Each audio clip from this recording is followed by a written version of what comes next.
Were they like way ahead of their time, thinking were. like, right, education should be different? They were thinking that a century ago. Tell us about that. Well, education in the early 1900s was about creating systems where people do what they're told and where they follow directions really well, and less about thinking and creativity and more about doing. And these ladies, they were really interested in doing more hands-on learning, more participatory learning, getting the students involved in their learning, and really we're still about that today. So ahead of their time, though. Yes, very much so. Very impressive, and quite the mantle to have to consider being responsible for, because we just want to remain relevant and we want to remain a great place that inspires learners to be their best selves. It's very humble of you to say that you feel like you're pulling the yoke of what these women started before the industrial age. I mean, that's really foresight.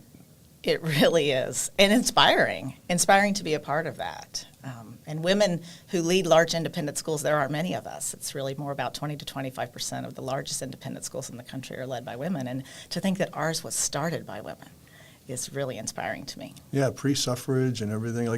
So out of doors, so they wanted students to learn in the world, but it was a agricultural society, right? You were a farmer or you were a craftsman, I guess, back then, mostly. Mm-hmm. And they were teaching what? What were they teaching? Do you know? Like what kind of curriculum was it? Well, I'm sure that it was mostly curriculum that they had created themselves because they're independent, and that's the great thing about being independent is at the times you get to decide what's best for your students, and we still remain that same way today. But creative thinking, critical thinking, thinking independently, always strong views of Out of Door from the very beginning.